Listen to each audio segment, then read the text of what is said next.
ഇപ്പോൾ നമുക്കറിയാം, ഇപ്പോൾ എന്താണെങ്കിലും ഒരു പെൺകുട്ടീനെ കല്യാണം കഴിപ്പിച്ച് വിടുമ്പോൾ നമ്മുടെ പെൺകുട്ടികളുടെ വീട്ടിൽ നിന്ന് എന്തെങ്കിലും കൊടുത്തിട്ടല്ലാതെ കല്യാണം കഴിപ്പിക്കാറില്ലല്ലോ. അതും മതിയാവില്ല എന്ന് പറഞ്ഞിട്ടായിരിക്കും ഈ ഇഷ്യൂസൊക്കെ. നമുക്കറിയാം, നമ്മൾ അറിയുന്ന കേസ് കുറേ ഉണ്ട്, നമ്മൾ അറിയാതെ പോയ കുറേ കേസുണ്ട്. ഒരുപാട് പെൺകുട്ടികൾ സൂയിസൈഡ് വരെ ചെയ്തിട്ടുണ്ട്. അപ്പോൾ ഇതൊക്കെ ചെയ്തിട്ടാണെങ്കിലും ഇപ്പോഴും ഇപ്പോൾ മാം പറഞ്ഞ പോലെ ഇതിങ്ങനെ കണ്ടിന്യൂ ചെയ്തുകൊണ്ടിരിക്കുക. ശരിക്കും ഇവർക്ക് കൊടുക്കാൻ പറ്റിയ ഏറ്റവും വലിയ ഒരു ശിക്ഷ എന്തായിരിക്കും മാം? ശരിക്കും 7 years വരെ ഡവറി ഡെത്തൊക്കെ ആണെങ്കിൽ 7 years അബോവ് ശിക്ഷയുണ്ട്. അത് ഭയങ്കര വലിയ സ്ട്രോങ് ഒഫൻസാണ്. പിന്നെ ഡവറി പ്രൊഹിബിഷൻ ആക്ട് പറയുകയാണെങ്കിൽ കൊടുക്കുന്നതും വാങ്ങുന്നതും അതിനുവേണ്ടി പ്രേരിപ്പിക്കുന്നതും എല്ലാം 3 years വരെ കിട്ടുന്ന ശിക്ഷയുണ്ട് ഡവറി പ്രൊഹിബിഷൻ ആക്ട് പ്രകാരം വന്നിട്ട്. അഡ്വർടൈസ്മെന്റ് ചെയ്യുന്നത്, എനിക്ക് ഇത്ര ഉണ്ട് അതുണ്ട്, മാട്രിമോണിയിൽ അഡ്വർടൈസ് ചെയ്യുന്നത്, അതെല്ലാം കുറ്റമാണ്. മനസ്സിലാവുന്നുണ്ടോ? അങ്ങനെ ഒരു മാരേജിന് ഡവറി എന്ന് പറഞ്ഞാൽ എന്താ? നമ്മൾ വിവാഹ സമയത്ത് പെണ്ണിന് എന്ത് കൊടുത്താലും, മറ്റേ ഏതാണ്ട് ഒരു അലമാര കൊടുത്താലും ഇസ് കൺസിഡേഴ്സ് എ ഡവറി. എന്താണെങ്കിലും കല്യാണത്തോടനുബന്ധിച്ച് എന്ത് കൊടുത്താലും നമ്മളിപ്പം എഴുതുമ്പോൾ വിവാഹ പാരിതോഷികം എന്ന ഗിഫ്റ്റ് എന്നൊക്കെ പറയുന്നത്. പക്ഷെ ആക്ച്വലി അതൊന്നൊരു മോണിറ്ററി ആയിട്ടുള്ള എന്ത് സാധനം കൊടുത്തു കഴിഞ്ഞാലും അത് വരുന്നത് ഡവറിയിലാണ് വരുന്നത്. അവളുടെ സ്ത്രീയുടെ ധനമാണ്. അതിന് പൂർണ്ണമായ അവകാശിയും അവളാണ്. ഈയിടയ്ക്ക് ഇപ്പോൾ ഒരു ചെക്കൻ വന്നിട്ട് ചോദിച്ചാൽ, മാഡം അതൊക്കെ എനിക്ക് കിട്ടിയതല്ലേ? ഞാൻ ചോദിച്ചാൽ എങ്ങനെ കിട്ടി? അല്ല, അത് അവളെ വീട്ടുകാർ എനിക്ക് തന്നില്ല. ഞാൻ പിന്നെ അവളെ വീട്ടുകാർ നിനക്ക് തന്നതല്ല, അവളെ വീട്ടുകാർ അവൾക്ക് കൊടുത്തതാണത്. അപ്പം ചെക്കന്മാരുടെ വിചാരം എന്ന് വെച്ചാൽ അതൊക്കെ എനിക്ക് കിട്ടിയ എന്തോ സാധനമാണത്. പെണ്ണിന് എന്ത് കിട്ടി? കൂടെ കിടക്ക ഒരുത്തനോ, കിടക്ക ഒരു വീടോ, ആഹാരമോ? ഇത്രയും സമയം ഈ ഞാൻ നേരത്തെ പറഞ്ഞ കേസിലെന്ന് വെച്ചാൽ ഇപ്പം നടന്നുകൊണ്ടിരിക്കുന്ന കേസിൽ 1,60,00,000 ബെൻസ് കാറാണ് അവന് കൊടുത്തത്. ഞാൻ ചോദിച്ചു, നിങ്ങൾക്ക് ഇച്ചിരി വിവരമുണ്ട്? ആ കാശ് ഈ പെങ്കൊച്ചിന് ഇട്ടിരുന്നെങ്കിൽ അവളുടെ സിസ്റ്റർ ലൈഫ് പോവാൻ പഠിച്ചോണ്ട് നമ്മൾ പിടിച്ച് കെട്ടിച്ചു കൊടുത്തതാണ്. എന്നിട്ട് ഇപ്പം അവൾക്ക് എന്താ ഉണ്ടെന്ന് വെച്ചാൽ ഒരു കൊച്ചൊക്കത്തിരിക്കുന്നു, ഡിവോഴ്സ്. ഇനി ഞാൻ ഈ 1,06,00,000 ഞാൻ കേസും പറഞ്ഞു എത്ര വർഷം നടക്കണം? ഇത്രയ്ക്ക് ബോധമില്ലാത്ത മാതാപിതാക്കളെ ഞാൻ അപ്പോൾ നല്ലൊരു ജീവിതം കിട്ടുമെന്ന് വിചാരിച്ചു. നമ്മൾ എല്ലാം വിചാരത്തിൽ തന്നെ. പക്ഷെ ഇപ്പോഴത്തെ സൊസൈറ്റിയിൽ നമ്മൾ കുറച്ച് ഇതാവണം. നമ്മൾ കണ്ണടച്ചങ്ങ് എല്ലാം അങ്ങനെ വിശ്വസിച്ച് പോകാൻ പറ്റില്ല. അത് കുറച്ചൊക്കെ നമ്മൾ വിജിലൻ്റ് ആയി തന്നെ. ലൈഫ് അങ്ങനെയാണ് പോയിക്കൊണ്ടിരിക്കുന്നത്. എല്ലാ കാര്യം കള്ള സർട്ടിഫിക്കറ്റ് ഉണ്ടാക്കി കെട്ടിക്കൊണ്ട് പോകുന്നത്. ഒരു ഡോക്ടറിൻ്റെ കല്യാണം, ഡോക്ടർ മാട്രിമോണിയിൽ കണ്ടു, വലിയ ഏതാണ്ടോ കൊമ്പിൽ ജോലിയാണ്, അതാണെന്ന് അവർ കെട്ടി വന്നപ്പോൾ അവനൊന്നുമില്ല. അവൻ്റെ സർട്ടിഫിക്കറ്റ് വ്യാജം. അപ്പോൾ എനിക്ക് കോടതി എടുത്ത് പറയാൻ പറ്റും ഇവൻ്റെ സർട്ടിഫിക്കറ്റ്. ഇപ്പോൾ ഇവർ വിചാരിക്കുന്നത് ജോബ് ഇൻ്റർവ്യൂവിന് പോയതാണ്. ഭർത്താവ് എന്ന് പറയുമ്പോൾ എൻ്റെ ഈ ജോബ് പ്രൊഫൈൽ ഉണ്ടാകുന്ന ഇൻ്റർവ്യൂ എടുത്ത് നടത്തിയത് അല്ലല്ലോ. ഭർത്താവിൻ്റെ എന്ന് വെച്ചാൽ ഇണയാണ്. നമ്മൾ ഒരു ഫിസിക്കലി ഇമോഷണലി എല്ലാത്തിലും നമുക്ക് കൂടെ നിൽക്കുന്ന ഒരു പേഴ്സൺ. അപ്പം നമുക്ക് അതും പറയാൻ പറ്റും. ചീറ്റിംഗ് നടന്നു, ശരി, ഒരുപാട് പ്രോബ്ലംസ് നമ്മുടെ ഭാഗത്തുണ്ട് കേട്ടോ സെലക്ട് ചെയ്യുന്നത്. പിന്നെ പാരൻസ്, ഈ വിവരമില്ലാത്ത പെൺപിള്ളേരെ അച്ഛനും അമ്മയും ഏതാണ്ട് ഭയങ്കര സംഭവം പോലെ പിള്ളേരെ വളർത്തി കെട്ടിച്ചു വിട്ടു കഴിഞ്ഞാൽ മാത്രമേ അവരുടെ അത് തീരുന്നുള്ളൂ എന്നുള്ളത്. അത് ഇപ്പോഴും കേൾക്കുന്നത്. ഇപ്പൊ നമ്മൾ പഠിച്ചുകൊണ്ടിരിക്കുന്ന ഒരു കുട്ടിയാണെങ്കിൽ കൂടി പറയും കല്യാണം കഴിഞ്ഞിട്ട് പഠിക്കാം. അങ്ങനെ ഇപ്പൊ നമ്മൾ നോക്കുകയാണെങ്കിൽ ഫിനാൻഷ്യലി ആൾ ഓക്കെയാണ്, ഇനി പ്രശ്നമൊന്നും ഉണ്ടാവില്ല. അപ്പൊ അതുകൊണ്ട് തന്നെയായിരിക്കും കൂടുതൽ പ്രശ്നങ്ങൾ വീണ്ടും ഉണ്ടാവുന്നത്. അതുപോലെ ഒരു പ്രായം കഴിഞ്ഞു കഴിഞ്ഞാൽ പിള്ളേർക്ക് ഭയങ്കര പ്രഷർ കൊടുക്കും. പിള്ളേർക്ക് താല്പര്യം ഉണ്ടാവില്ല കല്യാണത്തിന്. അവർ അത്രമാത്രം അതിന് വേണ്ടിയിട്ട് പ്രായം ഒരു ബാധമല്ല പവിത്ര. കാരണം വെച്ച് കഴിഞ്ഞാൽ ഇപ്പോൾ 18 വയസ്സ് കഴിഞ്ഞാൽ ചിലപ്പോൾ നല്ല മെച്ചുവറായിരിക്കാം. ഇപ്പൊ എന്റെ മോളെ പിടിച്ച് കഴിഞ്ഞാൽ ചിലപ്പോൾ കെട്ടിച്ച് കഴിഞ്ഞാൽ അവളെ നല്ല മെച്ചുവറായിട്ട് ആ രീതിയിൽ. അതേസമയം 25 വയസ്സായാലും ലാലലാ പാടി നടക്കുന്നത് അവർക്ക് അറിയത്തില്ല എങ്ങനെയാണ് ലൈഫ്. അവരെയൊക്കെ വയസ്സായി എന്ന് പറഞ്ഞാൽ അല്ലെങ്കിൽ ഈ 25 ആയി എന്നവരെ പിടിച്ച് കെട്ടിക്കാൻ നിൽക്കും. ഇത്ര പേരെ എനിക്ക് യൂട്യൂബിൽ താഴെ മെസ്സേജ് വേണം, മാഡം എനിക്ക് പറ്റുന്നില്ല, എനിക്ക് കല്യാണം കഴിക്കാൻ എനിക്ക് താല്പര്യമില്ല, ഇപ്പം എനിക്ക് സമയം വേണം, അത് വേണം, ഇത് വേണം എന്ന് വെച്ചാൽ പെണ്ണിൽ പ്രിപ്പയർ അല്ല. അതേപോലെ ഈ സെക്ഷുവാലിറ്റി, ഈ പെൺകുട്ടികൾക്ക് ചിലപ്പോൾ അങ്ങനെ സെക്ഷുവലും ആയിരിക്കാം, അല്ലെങ്കിൽ പല സെക്ഷുവാലിറ്റി ആയിരിക്കാം. എല്ലായിടത്തും താല്പര്യം ഇല്ലെങ്കിൽ നിർബന്ധിച്ച് കല്യാണം കഴിക്കുമ്പോൾ ശരിയാവുമെന്ന് പറഞ്ഞ് പിടിച്ച് കെട്ടിച്ചിട്ട് എന്തോ ഒരു ബുദ്ധിമുട്ട് അനുഭവിക്കുന്നത് അതുണ്ടല്ലോ. അതൊക്കെ മാതാപിതാക്കളത് മനസ്സിലാക്കണം. കുറേ പേര് അത് ചെക്കൻ്റെ വീട്ടിൽ തന്നെയാണ്. ഇപ്പോൾ കാതൽ സിനിമയിൽ ഒരു ഡയലോഗ് ഉണ്ടല്ലോ, അച്ഛൻ പറഞ്ഞില്ലേ കല്യാണം കഴിക്കുമ്പോൾ ഇത് ശരിയാവുന്നു. എത്ര കേസാണ് പവിത്ര എനിക്ക് വന്നിരിക്കുന്നത്. സെയിം സാധനം നമ്മൾ കാണുമ്പോൾ ഭയങ്കരമായിട്ട് നിങ്ങൾ കാതൽ സിനിമയിൽ കണ്ടില്ലേ, ആ സെയിം കേസ് എൻ്റെ അടുത്ത് എനിക്ക് കുറഞ്ഞതൊരു 15 എണ്ണമെങ്കിലും വന്നിട്ടുണ്ടാവും. സെയിം സാധനം. ഇപ്പോഴും കഴിക്കുന്ന ഒരു ചെക്കനുണ്ട്, അവനാണെങ്കിൽ എനിക്ക് കുറേ ഗിഫ്റ്റൊക്കെ ഉണ്ടെന്ന് അതിൽ നിന്ന് രക്ഷപ്പെടുത്തുന്നത്. പക്ഷെ അത് മ്യൂച്വലായിട്ട് ഞാൻ ആ പെങ്കൊച്ചിനെ പറഞ്ഞ് മനസ്സിലാക്കി ഇവൻ്റെ പ്രശ്നം ഇതാണ്. അപ്പോൾ അവൻ പറഞ്ഞതെന്ന് വെച്ച് കഴിഞ്ഞാൽ, ഞാൻ ആദ്യമേ പറഞ്ഞത് എൻ്റെ വീട്ടിൽ എന്നെ കൊണ്ട് പറ്റത്തില്ല, ഇത് ചെയ്യില്ല, ഇത് ട്രൈ ചെയ്ത് നോക്കുന്നത്. അപ്പോൾ ഞാൻ ചോദിച്ചു എന്തുകൊണ്ട് നീ സ്പൗസിൽ അവളോട് പറഞ്ഞു? അപ്പോൾ അവളോടും പറഞ്ഞിരുന്നു എന്ന് പറഞ്ഞു. അപ്പോൾ അവൾക്ക് അത് കാരണം പറ്റില്ല, അവൾക്ക് ധാരണയുണ്ട്, അവളെ ചതിച്ചു എന്നൊരു ഫീൽ അവൾക്ക് വന്നില്ല. അത് കാരണമാണ് അത് മ്യൂച്വലായിട്ട് രണ്ടുപേരും പിരിയുന്നുണ്ടായിരുന്നു. പക്ഷെ അവൾ ഓക്കെയാണ് നല്ല അതിൽ. എന്ന് വെച്ചാൽ ഇവ പറഞ്ഞിരുന്നു എനിക്കിങ്ങനെയാണ് പ്രശ്നമുണ്ട്, എനിക്ക് അറിയില്ല വീട്ടുകാർ പറയുന്നത്, അപ്പോൾ നമുക്കൊന്ന് ട്രൈ ചെയ്ത് നോക്കാം എന്നുള്ളൊരു ഇതിലായിരുന്നു അവർ കല്യാണം കഴിച്ചത്. എനിക്ക് അങ്ങനെയുള്ള അണ്ടർസ്റ്റാൻഡിങ് ആയിട്ടുള്ള കപ്പിൾസിനെ ഇപ്പോൾ പിരിയണവരാണെങ്കിൽ ചിലപ്പോൾ രണ്ടുപേരും വന്നിരുന്നിട്ട് രണ്ടുപേരും ചിലപ്പോൾ കോഫി കുടിച്ചിട്ടായിരിക്കും പിരിയുന്നത്, കോ പാരൻറ്റിങ് ചെയ്ത് വളരെ നല്ല രീതിയിൽ പോകുന്ന അങ്ങനത്തെ ഒരു സമൂഹം വേണം കേട്ടോ. ഈ അടി പിടി വഴക്ക് കുത്തൊന്നും ഇല്ലാത്ത എന്നിട്ട് ബാക്കി കാണുന്നവർക്കാ പ്രശ്നം, അവർക്ക് അതിപ്പോ ഞാൻ മാമിനോട് ചോദിക്കാൻ വന്നേ, ഇപ്പൊ ഒരു വീട്ടിലൊരു പെൺകുട്ടി ഇത്ര പ്രായമായിട്ട് കല്യാണം കഴിച്ചില്ല എന്നുണ്ടെങ്കിൽ വീട്ടുകാർക്ക് ആയിരിക്കില്ല പ്രശ്നം, അടുത്തുള്ള നാട്ടുകാർക്കായിരിക്കും എന്തായി കല്യാണം കഴിക്കുന്നില്ലേ, ഇത്ര ഏജ് ആയില്ലേ, എന്താണ് കല്യാണം, എന്താ പ്രശ്നം, കുട്ടിക്ക് പ്രശ്നമുണ്ടോ, അത് വേറെ അങ്ങനെ ഇങ്ങനെ ചോദിക്കുന്നതുകൊണ്ടായിരിക്കാം ചിലപ്പോൾ പാരൻസ് നീ കല്യാണം കഴിച്ചേ പറ്റൂ എന്നുള്ളൊരിത് വരുന്നത്. പക്ഷെ ആ കുട്ടി ഇപ്പൊ മാം പറഞ്ഞ പോലെ ചിലപ്പോൾ മെന്റലി പ്രിപ്പയർഡ് ആയിരിക്കില്ല. അങ്ങനെ ഇപ്പൊ മാരേജ് അല്ലാതെ അങ്ങനെ ആരെങ്കിലും ഇപ്പൊ പെൺകുട്ടികൾ മാമിന്റെ അടുത്ത് വന്ന് സംസാരിക്കാറുണ്ട്? ഇഷ്ടംപോലെ ഉണ്ട്, എന്നെ വിളിക്കാറുണ്ട് കുട്ടികൾ വന്നിട്ട്. ഞാൻ പിന്നെ നല്ല സ്ട്രെങ്ത് കൊടുക്കും, കഴിയുന്നവരുടെ പാരൻസിനോട് സംസാരിച്ച് ഞാൻ പറഞ്ഞു ഈ കുട്ടികളെന്ന് പറഞ്ഞിട്ട് നിങ്ങളെ മാത്രം പ്രസവിച്ചു എന്ന് പറഞ്ഞിട്ട് ഈ കുട്ടികളെന്ന് പറഞ്ഞാൽ അവരെ മാത്രം സ്വന്തമായിട്ട് നമ്മൾ സൊസൈറ്റിയുടെ പൗരന്മാരാണ്, അവർക്ക് അവരുടേതായുള്ള റൈറ്റ്സും കാര്യങ്ങളുണ്ട്. നേരെ തിരിഞ്ഞു കഴിഞ്ഞാൽ നിങ്ങൾ തന്നെ അകത്താവും എന്ന് പറഞ്ഞിട്ട് പേടിപ്പിച്ചൊക്കെ വിടും, അല്ലാതെ എന്ത് ചെയ്യാൻ പറ്റും.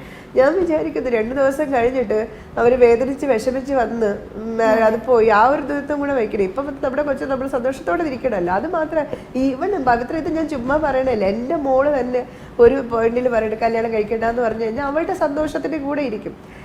ഇത് ഷോക്കിംഗ് ആയിട്ടൊരു സംഭവമുണ്ട്, ഈ നമ്മൾ ഈ കൊച്ചൊരു ടീനേജൊക്കെ കഴിഞ്ഞപ്പോൾ ഈ ലെസ്ബിയൻ ഗേ അങ്ങനത്തെ സംഭവം ഉണ്ടല്ലോ, ഈ ടൈമിൽ വന്നിട്ട് അവൾ എന്നോട് ചോദിക്കണേന്ന് വെച്ചാൽ നമ്മൾ നല്ല രീതിയിൽ സംസാരിക്കണം. അമ്മ ഞാൻ ലെസ്ബിയൻ ആണെങ്കിൽ അമ്മ എന്ത് ചെയ്യുന്നു, ഇടിവെട്ടി പോലെ കുറച്ചു നേരം നിന്നു ഒരു അമ്മ എന്നുള്ള രീതിയിൽ. അപ്പം ഞാൻ പറഞ്ഞു എന്ത് തന്നെ ഉള്ളി തട്ടി പറഞ്ഞത് തന്നെയാണ് അവളോട്, ഇങ്ങനെ എന്ത് തന്നെയാണെങ്കിലും മോളെ ഞാൻ കല്ലെറിയാൻ വിടില്ല, കൂടെ നിൽക്കും എന്ന് പറഞ്ഞു. നാട്ടുകാരെ കല്ലെറിയാൻ ഞാൻ വിടില്ല, ഞാൻ കൂടെ. ആ സത്യം തന്നെയാണ്, പവിത്രജി ചുമ്മാ പറഞ്ഞതല്ല. നാളെ അവള് കല്യാണം കഴിക്കണ്ടെന്നൊരു തീരുമാനം അവള് ഹാപ്പിയാണോ അത് മാത്രമേ ഞാൻ ചിന്തിക്കുകയുള്ളൂ, ബാക്കിയുള്ളവർ എന്ത് ഒന്നും ഞാൻ ചിന്തിക്കുകയില്ല. അത് ഏത് ഇപ്പൊ എൻ്റെ മുമ്പേ ഒരു ക്ലയന്റ് വന്നിരുന്നു കഴിഞ്ഞാൽ ഞാൻ അഡ്വൈസ് കൊടുക്കണേ എങ്ങനെ, എൻ്റെ കൊച്ച് അവിടെ ഇരുന്ന് എന്ത് ചെയ്യും, ഞാൻ എന്തായിരിക്കും അവൾക്ക് പറഞ്ഞു കൊടുക്കണം, എൻ്റെ കുഞ്ഞിന് ഞാൻ എന്തായിരിക്കും പറഞ്ഞു കൊടുക്കണം, ആ കാര്യമാണ് ഞാൻ അതുപോലെ പറയും. ഇപ്പോൾ കോടതി കയറി ഇറങ്ങി നടക്കാനുള്ള ബുദ്ധിമുട്ട് ഞങ്ങൾക്ക് കോട്ടിട്ട് നടക്കണേന് കുഴപ്പമില്ല, നമ്മളെ ഫീസും കിട്ടും, പക്ഷെ നിങ്ങൾ ഇതൊക്കെ അനുഭവിക്കേണ്ടി വരും. അങ്ങനെയാണെങ്കിൽ നമുക്ക് ഈ രീതിയിലൊന്ന് സെറ്റിൽ ചെയ്താലോ, ഞാനൊന്ന് സംസാരിക്കട്ടെ, അതും പറഞ്ഞു കൊടുക്കും. ഇപ്പം എൻ്റെ മോൾക്ക് എന്ന് ഞാൻ അഡ്വൈസ് കൊടുക്കും അതേപോലെ ഞാൻ അവരുടെ അടുത്ത് പറഞ്ഞു കൊടുക്കും. ആ ചിലർ പറഞ്ഞു ഇല്ല മാം ഞാനത് സഫർ ചെയ്യാം, എനിക്കത് നല്ല രീതിയിലൊരു വിധി വരണം, എനിക്ക് കോർട്ടിൽ തന്നെ ചിലർക്ക് വന്നിട്ട് ഒരു സെറ്റിൽമെന്റ് താല്പര്യമില്ല, കോർട്ട് തന്നെ വിധി വരണം എന്നുള്ള രീതിയിലായിരിക്കും. ഞാൻ നേരത്തെ പറഞ്ഞ സൈന്റിസ്റ്റിന്റെ കേസാണെങ്കിൽ ഒരു കോംപ്രമൈസിനും തന്നെ, ഇപ്പോൾ കോടതി കേസ് തള്ളിയാലും കുഴപ്പമില്ല, പക്ഷെ ഐ നീഡ് ജസ്റ്റിസ് എന്നുള്ളൊരു രീതിയിൽ വന്നിട്ട്. അപ്പോൾ അവർക്കെന്ന് വെച്ച് കഴിഞ്ഞാൽ വേറെ ഒരു പറഞ്ഞ് മനസ്സിലാക്കി കൊടുക്കാനോ മാറ്റാനോ നമുക്ക് പറ്റില്ല, ഒരു അഡമൻ്റായിട്ട് ഡിസിഷൻ. ഇതിനകത്ത് ഏറ്റവും വലിയ ഒരു എന്ന് വെച്ച് കഴിഞ്ഞാൽ എല്ലാ കേസുകളും ഏതാണ്ട് ഡിഫറെൻ്റ് ആണ്, എന്ന് വെച്ചാൽ ഓരോ കേസും ഓരോ ഡിഫറെൻറ്റ്. ഇതിനകത്ത് ഒരു കോമൺ പോയിന്റ് എന്ന് പറയുന്നത് എൻ്റെ മുമ്പ് പറഞ്ഞ ഒരു സ്ത്രീയും ഒറ്റ ദിവസം കൊണ്ടെടുത്ത ഡിസിഷൻ ആയിരിക്കില്ല ഡിവോഴ്സ്. അവർ ഒരു ദിവസം രാവിലെ എണീറ്റ് മാഡത്തിനെ കാണാൻ ഡിവോഴ്സ് ചെയ്യാന്നെല്ലാം വിചാരിക്കും. കുറേ പ്രാവശ്യം കൊണ്ട് എന്നെ കാണാമെന്ന് വിചാരിച്ച് മാറ്റി വെച്ചിട്ട് ഒരു പോയിന്റിൽ എത്തിയിട്ട് മുന്നോട്ട് പോകുന്നവരെ പറ്റുന്നില്ല എന്ന് വെച്ചാൽ അവർ ഒരുപാട് പ്രാവശ്യം നോക്കിയിട്ടുണ്ടാവും. ഇതെല്ലാം സെയിം ആണ്, കേസസ് ഡിഫറെൻ്റ് ആണെങ്കിലും ഈ ഒരു പോയിന്റ് എല്ലാവർക്കും സെയിം ആണ്. അതേസമയം ചെക്കന്മാർ അങ്ങനെ ആയിരിക്കില്ല, അവരപ്പോഴായിരിക്കും ഡിവോഴ്സാ അവൾ അങ്ങനെ വന്ന എന്താ പറഞ്ഞ് ചോദിക്കുന്നത്. അവരറിയുന്നില്ല ഇവൾ ഈ ഇത്രയും മെന്റലി ഇങ്ങനെ എത്രമാത്രം പോകുന്നു, അവർ പേടിപ്പിക്കാനായിരിക്കും എന്നൊക്കെയാണ് വിചാരിക്കുന്നത്. ആക്ച്വലി എൻ്റെ അടുത്ത് വരുന്നത് ഭയങ്കര തീരുമാനം എടുത്തിട്ട് തന്നെയായിരിക്കും, ഭയങ്കര വീക്കായിരിക്കും കേട്ടോ. ആര് വന്നാലും വളരെ സ്ട്രോങ് ആയിട്ട് ആ മാഡം ഡിവോഴ്സ് തരണമെന്ന് പറഞ്ഞിട്ടല്ല, തകർന്ന് അടിഞ്ഞ് മുറിവേറ്റ് എന്ന് വെച്ചാൽ പെടഞ്ഞ് വരുന്നവർ.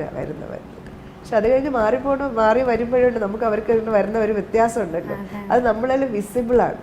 എൻ്റെ ടീം ഫുള്ള് ലേഡീസാണ്, എൻ്റെ ജൂനിയേഴ്സ്, ഞാൻ ലേഡീസിനെ എടുക്കും. ആ ലേഡീസിനെ എടുക്കുന്ന ഡിസ്ക്രിമിനേഷൻ അല്ല, പക്ഷേ ഈക്ക് കൂടുതൽ ഇമോഷണൽ കോൺഷ്യൻസ് പെണ്ണുങ്ങൾക്കാണ്, സ്ത്രീകൾക്കാണ് കൂടുതൽ. അപ്പോൾ അവർ അതേ ലെവലിൽ ഇവർക്ക് മനസ്സിലാക്കാൻ പറ്റുമെന്ന് ഞാൻ വിശ്വസിക്കുന്നു. അതുകൊണ്ട ഇവരെ ഇപ്പൊ പിള്ളേരെ കുറിച്ച് പറഞ്ഞു കഴിഞ്ഞാൽ ഒരു പുരുഷന്റെ അഡ്വക്കേറ്റിന് ചിലപ്പോൾ അത് മനസ്സിലായെന്ന് വരും, മേഡം എനിക്ക് വേഗം പോകണം കൊച്ചുങ്ങൾ അവിടെ ഇന്ന് അത് വായിച്ചിട്ട് വന്ന് തീർത്തിട്ട് പോകുമെന്ന് പറയാൻ പറ്റില്ല. ശരി എന്നാൽ പോയിട്ട് വന്നിട്ട് അല്ലെങ്കിൽ ഇത് കൊണ്ടുവയ്ക്കുമോ, പോയിച്ച് വെച്ച് നിങ്ങൾ കറക്ഷൻസ് ഉണ്ടെങ്കിൽ കൊണ്ടുപോകും എന്നൊക്കെ നമ്മൾ പറയാൻ പറ്റും. അതുപോലെ തന്നെ ഇപ്പം നാം കല്യാണത്തിൻ്റെ കാര്യം, ഇപ്പോൾ കല്യാണം കഴിഞ്ഞ് പോയ പെൺകുട്ടികൾ ഇപ്പോൾ അവിടുത്തെ ഇഷ്യൂസ് ഉണ്ടായി കഴിഞ്ഞാൽ അതെന്തായാലും വീട്ടിലായിരിക്കും വിളിച്ചു പറയാം. എന്തൊക്കെയാണെങ്കിലും വീട്ടുകാർ ആദ്യം പറയുന്നത് എന്തായിരിക്കും, ഓക്കെ നീ ഇങ്ങോട്ട് പോരേന്ന് എന്തായാലും ആദ്യമേ വീട്ടുകാർ പറയില്ല, നീ അഡ്ജസ്റ്റ് ചെയ്യും, കുറച്ച് നാളും കൂടി നോക്ക്, ചിലപ്പോൾ ആ കുട്ടി അത്രയും അഡ്ജസ്റ്റ് ചെയ്ത് ആ ഒരു ഇതിലായിരിക്കും പറയുന്നുണ്ട്, എന്നാലും വിട്ടോ ഇനിയിപ്പോൾ നീ ഇങ്ങോട്ട് വന്നാൽ ഇനിയിപ്പോൾ അത് വേറെ പ്രശ്നമാവും. ചിലപ്പോൾ ആ കുട്ടിക്ക് ഇനിയിപ്പോൾ ഒരു സിസ്റ്റർ ആരെങ്കിലും ഉണ്ടെങ്കിൽ അത് അവരെ ബാധിക്കും, അതുകൊണ്ട് നീ അവിടെ തന്നെ അഡ്ജസ്റ്റ് ചെയ്യും, അങ്ങനെ പറയുന്ന പാരൻസ് ഉണ്ടാവും. അവരോടൊക്കെ മാമിന് എന്താ പറയാനുള്ളത്? ഇത് പറയാൻ പുച്ഛം. ഒരു വിസ്മയുടെ കേസിൽ ആ ഫാദറിന് പറയുന്നില്ല, നമ്മൾ ശരിക്കും അത് കേൾക്കുമ്പോഴേക്കും കണ്ണ് നിറഞ്ഞു പോയി. മോളെ ഇങ്ങനെ അല്ല കുടുംബം, ഇങ്ങനെ അല്ല കുടുംബം എന്ന് പറഞ്ഞു കൊടുക്കണം പാരൻസ്. ഇതല്ല ശരി, ഇത് ശരിയല്ല. അത് കറക്റ്റായിട്ട് ഇടപെടണ്ടേ ഇവർക്ക്. വന്നിട്ട് ഈ കുഞ്ഞിനെ പുറത്ത് എന്തെങ്കിലും ഒരു പ്രശ്നം വന്നു കഴിഞ്ഞാൽ അച്ഛനും അമ്മയൊക്കെ ചാടിത്തുള്ളി പോകുമല്ലോ, എന്താണ് നീ കൊച്ചിനെ നോക്കിയത്, എന്തിനാ നീ കൊച്ചിനെ ഇങ്ങനെ പറഞ്ഞു. അപ്പോൾ കെട്ടി പൈസ കൊടുത്തൊരുത്തന്നെ വാങ്ങിച്ചു വെച്ചിട്ട് അവ എന്തെങ്കിലും ചെയ്തു കഴിഞ്ഞാൽ അത് ഭർത്താവായി, അതൊരു പ്രശ്നമില്ല. അങ്ങനെയല്ല, ഇങ്ങനെ എല്ലായിടവും ഇങ്ങനെയുണ്ട്. ഇതൊക്കെയുള്ള വൃത്തികെട്ട വാക്കുകൾ ആദ്യം മാറ്റി. എല്ലാ കുടുംബത്തിലും ഒക്കെ ഉണ്ട് പ്രശ്നം. ഭാര്യയും ഭർത്താവുമ്പോൾ അഡ്ജസ്റ്റ് ചെയ്ത് നടക്കണം. പിന്നെ ഇനി വന്നിട്ട് നിനക്ക് എന്താ, ഒരു കൊച്ചൊക്കെ ആയില്ലേ, ഇനി എന്തിനാ ചിന്തിക്കുന്നത്, നീ കുറച്ചുകൂടെ ഒന്ന് പിടിച്ച് നിന്നിട്ട് പഠിക്കാനോ അല്ലെങ്കിൽ വേറെ എന്തെങ്കിലും ജോലിക്കോ നോക്കി, കണ്ടില്ല എന്ന് നടി. അത് അവൻ്റെ വഴിക്ക് പോട്ടെ, വേറെ പെണ്ണാണെങ്കിൽ പോട്ടെ, നീ നിന്റെ കാര്യം നോക്കിപ്പോ. ഇങ്ങനത്തെ റോങ് ആയിട്ടുള്ള അഡ്വൈസ് കൊടുക്കണം. അത് എത്രമാത്രം അവൾക്ക് പെയിൻഫുള്ളാണ്. നിനക്ക് പറ്റില്ലെങ്കിൽ നമുക്കത് സീരിയസ് ആയിട്ട് നമുക്ക് ആലോചിക്കാം. നമ്മുടെ സന്തോഷമായിട്ട് ജീവിക്കാം. അച്ഛനുണ്ട് കൂടെ, അല്ലെങ്കിൽ അമ്മയുണ്ട് കൂടെ, അല്ലെങ്കിൽ ഞാനുണ്ട് നിന്റെ കൂടെ എന്നല്ലേ നമ്മൾ പറയാനുള്ളത്. ആ ഒരൊറ്റ വാക്ക് പോരെ. എന്ത് തന്നെയാണെങ്കിലും മക്കളെ ഞങ്ങൾ കൂടെയുണ്ട്, നീ എന്തുണ്ടെങ്കിലും വിളിച്ചു പറ എന്ന് പറയാം. നിനക്ക് എന്താണെങ്കിലും കയറി കിടക്കാൻ ഒരു വീടോ, അല്ലെങ്കിൽ അവൾക്ക് വീടില്ലെങ്കിൽ തന്നെ അവൾക്ക് ഉണ്ടാക്കാനുള്ളൊരു പ്രാപ്തി ഉണ്ടാക്കി കൊടുക്കണ്ടേ. സ്വന്തമായിട്ട് വരുമാനം ഉണ്ടാക്കി ജോലി ചെയ്ത് നീ സ്വന്തമായിട്ട് വീട് എടുത്ത് ജീവിക്കാനുള്ള ഒരു വരുമാനവും അതിനുള്ള വഴിയാണ് നമ്മൾ ഉണ്ടാക്കി കൊടുക്കണം. അല്ലാതെ അഡ്ജസ്റ്റ് ചെയ്യാനല്ല പറയേണ്ടത്. അല്ല, എല്ലാവരും പറയും ഫാമിലി എന്ന് പറഞ്ഞാൽ, റിലേഷൻഷിപ്പ് എന്ന് പറഞ്ഞാൽ അതൊക്കെ ഒരു തരം അഡ്ജസ്റ്റ്മെന്റ് ആണ്. ഫേക്കല്ല. ആര് കാണിക്കാൻ? നമുക്ക് സന്തോഷമില്ല, നമുക്ക് സമാധാനമില്ല, ഒന്ന് ഫുഡ് നേരെ കഴിക്കാൻ പറ്റുന്നില്ല. എത്ര പിള്ളേരാണ് പേടിച്ചും വിറച്ചും അച്ഛൻ കയറി വരുമ്പോൾ ഓടി ഒളിച്ചു നിൽക്കുന്നത്, മനസ്സിലാവുന്നത്. ഇനി അടുത്ത് എന്താ പ്രശ്നമെന്നുണ്ട്. നമ്മൾ കാണുന്ന പോലെ അല്ല പവിത്ര ഇതിനുള്ളിൽ. ഭയന്ന് വിറച്ച് കഴിയുന്ന ഒരുപാട് സ്ത്രീകളും കുട്ടികളും ഉണ്ട് അതിനുള്ളിൽ. തിരിച്ചു ഇല്ല എന്നൊന്നും ഞാൻ പറയുന്നില്ല. പക്ഷേ നമ്മൾ മെജോറിറ്റി നോക്കുകയാണെങ്കിൽ പുരുഷനെ മൊത്തം ഞാൻ ആക്ഷേപിച്ച് പറയുന്നതും അല്ല. അവർക്ക് അവരെന്തോ ഒരു രാജാവ് പറഞ്ഞ പോലെ അങ്ങ് വരും. എന്നിട്ട് ബാക്കി എല്ലാവരും വന്ന് അവരനുസരിച്ചിട്ട് ഇരിക്കണം, ഓടിപ്പോയി മൊബൈൽ ഇത് TV ഓഫ് ആക്കണം, മറ്റേത് ചെയ്യണം, ഇത് ചെയ്യണം. അങ്ങനെയല്ല. അച്ഛൻ വരുമ്പോൾ ആ സന്തോഷം, മക്കൾ ഓടിപ്പോവുക, അമ്മ അതിനുള്ള സന്തോഷം, അതൊക്കെയാണ് കുടുംബം എന്ന് പറയുന്നത്. അച്ഛൻ എന്ത് പ്രശ്നങ്ങൾ വന്നു കഴിഞ്ഞാലും പിള്ളേർക്ക് അതത്ര പെയിൻഫുൾ ആയിരിക്കും, മനസ്സിലാവുന്നുണ്ട്. പക്ഷെ ഇല്ലാന്ന് പറയുന്നില്ല. പക്ഷെ ഇങ്ങനത്തെ കുറെ വീടുകളുണ്ട്. നമ്മൾ അതിനെയൊക്കെ വന്നിട്ട് ഈ അഡ്ജസ്റ്റ് പറയുമെന്ന് പറഞ്ഞിട്ട് അച്ഛൻ്റെ പീഡനം സഹിക്കാൻ വേണ്ടി എത്ര പെൺകുട്ടികളാണ് ഞങ്ങളെ വിളിച്ചിട്ടുള്ളത്, സഹിക്കാൻ പറ്റുന്നില്ല. പക്ഷെ അമ്മ അപ്പോഴേക്കും മൊത്തം എനർജി ലോസായി, വിക്റ്റിമായി, അങ്ങനെ എന്തിനും സഹിക്കാൻ തയ്യാറായി നിൽക്കും. പക്ഷെ വളർന്നു വന്ന കുഞ്ഞിന് അത് പറ്റുന്നില്ല. അപ്പൊ അമ്മ മാറത്തുമില്ല. അപ്പൊ അനുഭവിക്കുന്ന ആ കുഞ്ഞിന്റെ അവസ്ഥ എന്ന് ആലോചിച്ചേക്കാം. അമ്മ എന്ന് വെച്ചാൽ ആയി, ഇനി വോയിസ് ഇല്ല പുള്ളിക്ക്, എല്ലാം ട്രെയിൻഡ് ഔട്ടായി.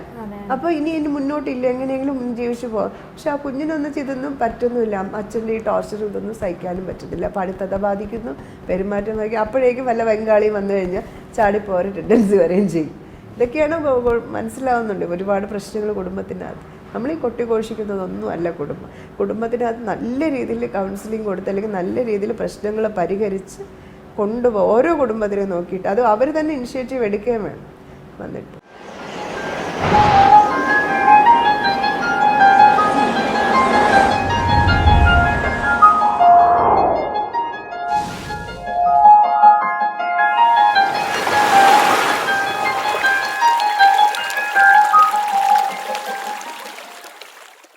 ഇപ്പൊ മാം പറഞ്ഞല്ലോ, ഇപ്പൊ കല്യാണത്തിന് ഇപ്പൊ എന്ത് കൊടുക്കുകയാണെങ്കിലും അതിന് ശിക്ഷയുണ്ട് എന്നുള്ളത്.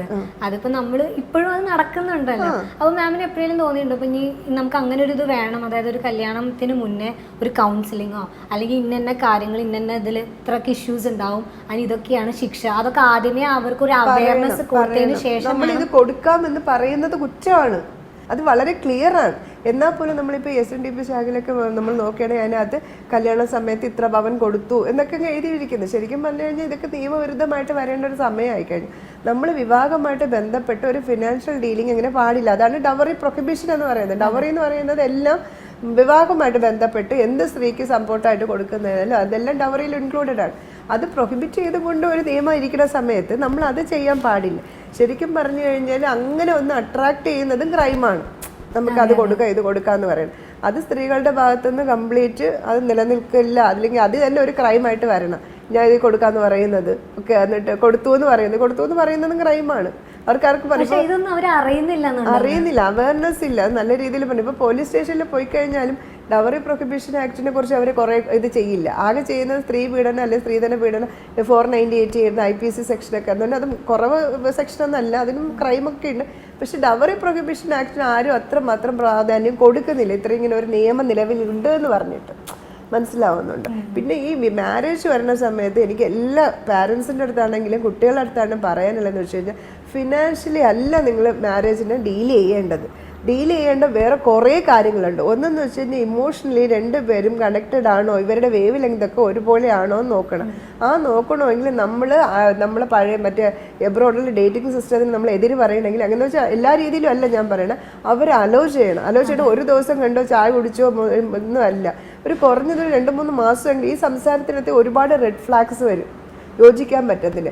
നമ്മൾ അവിടെ ഒരു നോ ആയിരിക്കും പറയുന്നത്, വേണ്ട ഈ ബന്ധം വേണ്ടാന്ന്. പക്ഷെ ചിലപ്പം അതിൻ്റെ വല്ല അയ്യോ അത് നല്ല ചെക്കനായിരുന്നില്ല അല്ലെങ്കിൽ ഇതൊക്കെ പറയും. പക്ഷേ ഇനിയുള്ള ശിഷ്ടം നമ്മൾ മാരേജ് ഫോർ എവർ പ്രോമിസ് ആയിട്ടാണ് നിങ്ങൾ ഉദ്ദേശിക്കുന്നുണ്ടെങ്കിൽ മാരേജ് എന്ന് പറയുന്നത് ഒരു സ്ത്രീയും പുരുഷനും തമ്മിൽ ഒരുമിച്ച് ജീവിക്കാൻ, അതൊരു ഫോർ എവർ പ്രോമിസ് ആയിട്ടാണ് നിങ്ങൾ ഉദ്ദേശിക്കുന്നതെങ്കിൽ, അതിപ്പോൾ കല്യാണം കഴിക്കാൻ പോകുന്ന പിള്ളേരാണെങ്കിൽ കെട്ടിച്ചു കൊടുക്കാൻ നിൽക്കുന്ന പാരൻസ് ആണെങ്കിൽ നിങ്ങളത് അവസാനം വരെ അവർ ജീവിതകാലം വരെ പോകണമെന്നുണ്ടെങ്കിൽ നോക്കേണ്ട വേറെ കുറേ കാര്യങ്ങളുണ്ട്. അതായത് ഫിനാൻഷ്യലായിട്ടുള്ള അങ്ങോട്ടും ഇങ്ങോട്ടും ഉള്ള കാര്യങ്ങളല്ല. ഇപ്പം ചെറുക്കൻ്റെ വീട്ടുകാർക്ക് BMW ഉണ്ട്, അല്ലെങ്കിൽ കാർ മറ്റേ ഭയങ്കര സ്വത്തും മണമൊക്കെ ഉണ്ടെങ്കിൽ അത് ചെറുക്കൻ്റെ വീട്ടിലുള്ളതാണ്. അല്ലാതെ ഈ പോകുന്ന പെണ്ണിനല്ല അവകാശം. അവരെല്ലാവരും വിചാരിക്കുന്നത് 4 കുടുംബത്തിന് എന്തുകൊണ്ട് സ്വത്തുണ്ട് ജീവിക്കാനെന്ന് പറഞ്ഞും കൊണ്ട് പെണ്ണിനെ കെട്ടിച്ചു വിടും. പെണ്ണിന് കിട്ടുന്നത് അവിടെ നിന്ന് കിട്ടുന്ന ആഹാരം റൈറ്റ് കിട്ടാനാണ്, കിടക്കാനുള്ള അവകാശം റെസിഡൻസ് റോഡിൽ മാട്രിമോണിയൽ ഹോമിൽ നിന്ന് ഇറക്കി വിടില്ല, അതുകൊണ്ട് അവിടെ കിടക്കാം. ഫുഡ് മെയിൻ്റനൻസ് അത് കിട്ടും. ഇത് രണ്ടുമല്ലാതെ ഒരു ലീഗലി വെഡഡ് ആയിട്ടുള്ള ഒരു വൈഫിന് ഭർത്താവിൻ്റെ അടുത്തുനിന്ന് വേറെ ഒരു അവകാശവും കിട്ടാൻ പോണില്ല. അത് സ്വന്തമായിട്ട് ഇവ ഏൺ ചെയ്യാൻ പറ്റണമെങ്കിൽ മെയിൻ്റനൻസും ഇല്ല, പോയി അവിടെ കിടക്കാം, പിള്ളേർക്ക് ചിലവിനും കിട്ടും. ഇത് കണ്ടിട്ടാണ് ആൾക്കാർ ഭർത്താവ് ഭയങ്കര സ്വത്തുകാരനാണെന്ന് വിചാരിച്ചിട്ട് അതിലെന്തെങ്കിലും അവൻ കൊടുത്താൽ കിട്ടും. അവൻ്റെ BMW ഇവളെ കയറ്റിയാൽ പോവാം. BMW പേരിൽ ഒരു അവകാശം ഇവക്കും കൂടെ കൊടുത്താൽ ഇവക്ക് ഉണ്ട്. അതല്ലാതെ അവൻ്റെ എന്തെങ്കിലും സ്വത്ത് കണ്ടിട്ട് ദയവ് ചെയ്ത് ഒരു അച്ഛനും അമ്മയും പെമ്പിള്ളേരെ കെട്ടിച്ച് കൊടുക്കരുത്. എന്തെങ്കിലും ഉണ്ടെങ്കിൽ അത് ഇവൾക്കുണ്ടെങ്കിൽ ഇവളെ നേടിയ എഡ്യൂക്കേഷൻ, ഇവൾക്ക് നിങ്ങൾ കൊടുക്കുന്ന സ്വത്ത്, ഇവൾക്ക് നിങ്ങൾ കൊടുക്കുന്ന സ്വർണം, ഇതെല്ലാം ഇവൾക്കുള്ളതാണ്. അതൊരിക്കലും അവന് അവകാശമില്ല.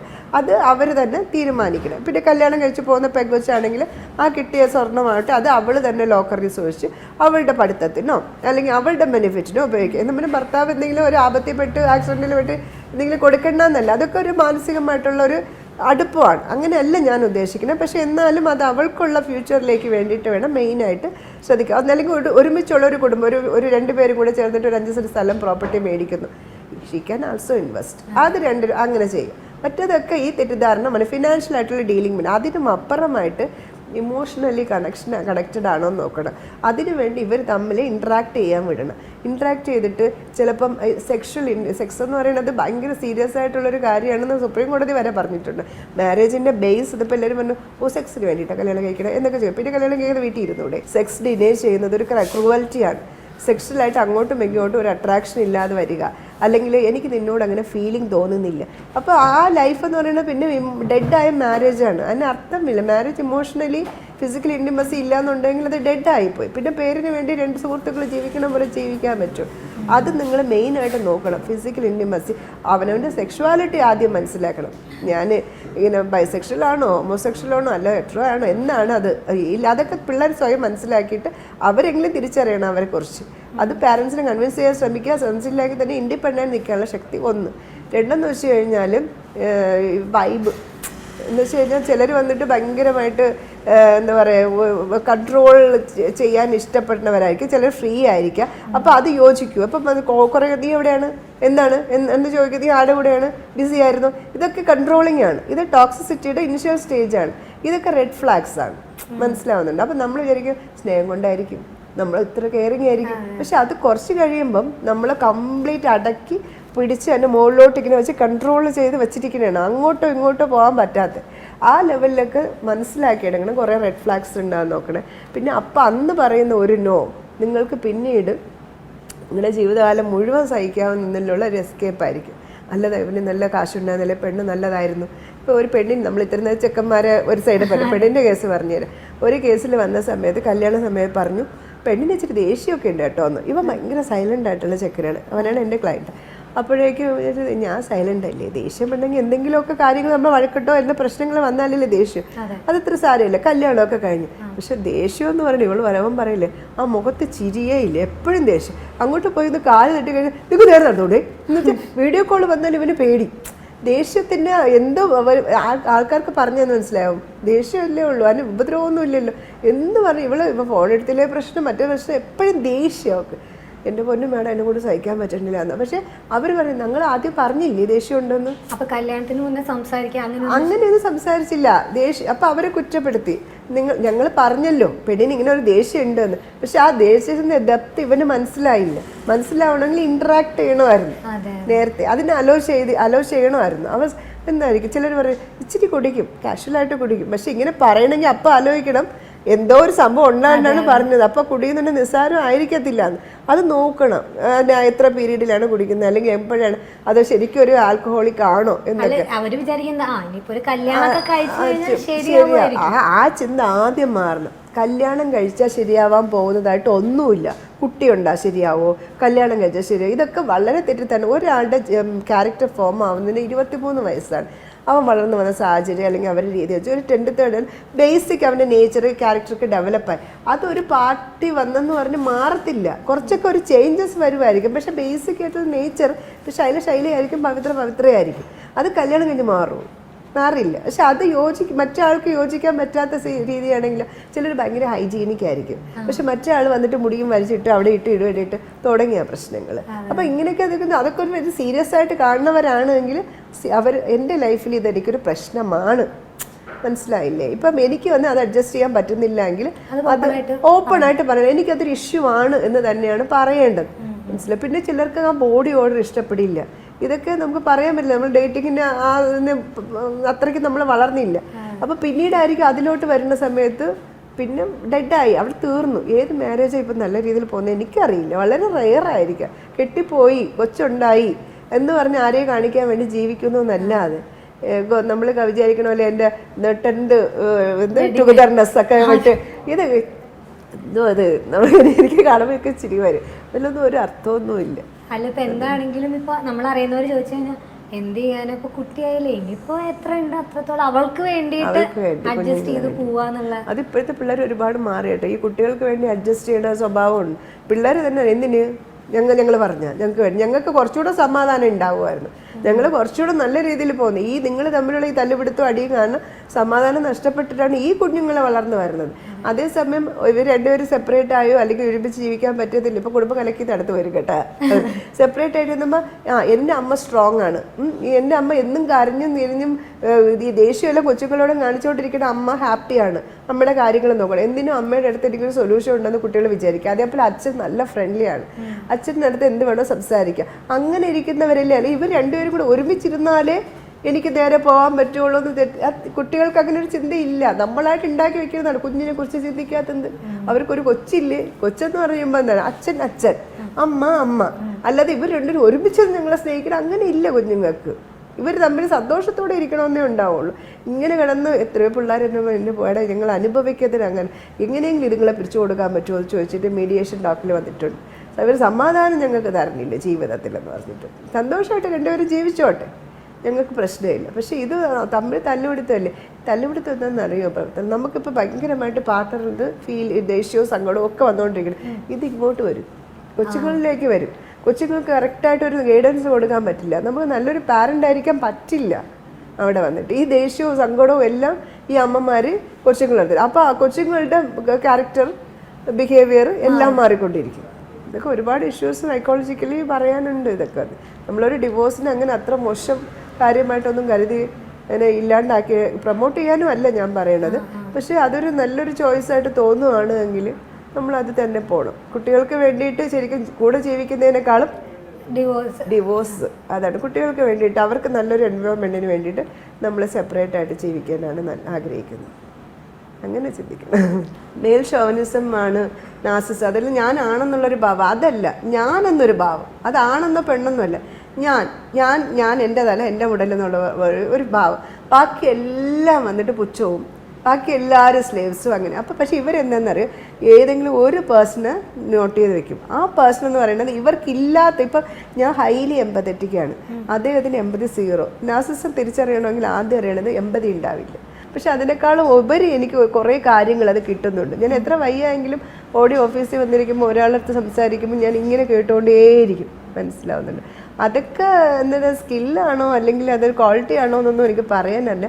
പ്രൊഫഷണൽ നോളജ് വേണം. അതിപ്പോൾ സ്വാഭാവികമായിട്ട് നമ്മൾ LLB പഠിക്കുന്നു, പ്രാക്ടീസ് ഇത്രയും വർഷം വരുമ്പോൾ നോളജ് വേണം, ഡെഡിക്കേഷൻ മസ്റ്റായിട്ട് വേണം, സ്വന്തം കാര്യമായിട്ട് നോക്കുക.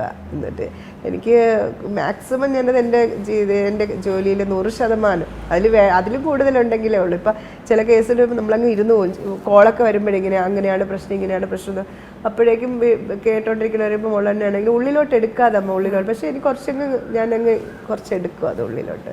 ഇപ്പോൾ മാം കല്യാണശേഷം ഒരുപാട് ക്രൈസിസ് നേരിട്ടിട്ടുണ്ടെന്ന് പറഞ്ഞു. അപ്പോൾ ആ ഒരു ടൈമിൽ മാം അഡ്വക്കേറ്റ് ആയിരുന്നു. അപ്പോൾ മാമിന് അറിയില്ലേ ഇതിൻ്റെയൊക്കെ എന്താണ്? അപ്പോൾ ആളെ അതിനെതിരെ പ്രതികരിക്കാനോ ആൾക്ക് അതിനെക്കുറിച്ച് പറഞ്ഞു കൊടുക്കാനോ ഒന്നും ശ്രമിച്ചിട്ടില്ലേ?